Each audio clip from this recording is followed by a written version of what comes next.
ഇന്ന് ഏപ്രിൽ 13, അതായത് നാളെ വിഷുവാണ്. വിഷുവിൻ്റെ തലേ ദിവസം ഏകദേശം എല്ലായിടത്തും ഈ ഒരു കാഴ്ച കാണാൻ സാധിക്കും. വേറെ ഒന്നുമല്ല, കണിക്കൊന്ന് പിച്ചാനായിട്ടുള്ള ഈ ഒരു പെടാപ്പാട്. വിഷുവിൻ്റെ തലേ ദിവസം വരെ അല്ലെങ്കിൽ ഒരാഴ്ച മുന്നേ വരെ ഒരുപാട് പൂവ് ഇങ്ങനെ നിന്നിട്ട് അന്നേ ദിവസം ആകുമ്പോഴത്തേക്ക് ഒരൊറ്റ പൂവിൽ നമുക്ക് കണി കാണാൻ പോലും കിട്ടത്തില്ല. അതേ അവസ്ഥ തന്നെയായിരുന്നു എൻ്റെ വീട്ടിലുണ്ടായിരുന്നത്. ഞാനൊരു കഥ പറയാം. 2 കണിക്കൊന്ന പൂവായിരുന്നു കേട്ടോ ഞങ്ങളുടെ വീട്ടിലുണ്ടായിരുന്നത്. കണിക്കൊന്ന മരമായിരുന്നു ഉണ്ടായിരുന്നതും. ശരിക്ക് കൊല കുത്തി പൂ പിടിച്ച് നിൽപ്പുണ്ടായിരുന്നു. ആ ഒരു വീഡിയോ ഞാൻ ഒരാഴ്ച മുന്നേ എടുത്തു വെച്ചതാണ്. തെളിവ് സഹിതം ഞാനിവിടെ കാണിക്കുന്നുണ്ട് കേട്ടോ. ഒരുപാട് പൂ നിന്നതായിരുന്നു. 2 ദിവസം മുന്നേ ഒരു മഴ പെയ്തതാണ്. ചെന്ന് നോക്കിയപ്പോഴത്തേക്ക് ഒരു ഒറ്റ പൂ പോലും ബാക്കി ഉണ്ടായിരുന്നില്ല. അന്നേ ദിവസം രാവിലെ ചെന്ന് നോക്കിയപ്പോഴത്തേക്ക് എനിക്ക് ശരിക്കും പറഞ്ഞാൽ സങ്കടം വന്നു കേട്ടോ.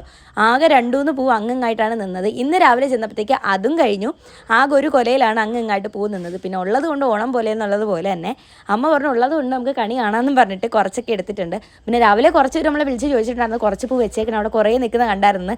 സത്യം പറഞ്ഞാൽ ഇതാണ് അവസ്ഥ. ഒരാഴ്ച മുന്നേ ഇത്രയും ഉണ്ടായിരുന്നു. പക്ഷെ ഇന്നൊക്കെ ആയപ്പോഴത്തേക്ക് ആകെ കിട്ടിയത് ഒരു കൊല പൂ മാത്രം. എനിക്കറിയത്തില്ല ഇത്ര കറക്റ്റ് സമയത്ത് ഈ മഴ ഇത് എവിടുന്ന് വരുന്നു എന്നുള്ള കാര്യം.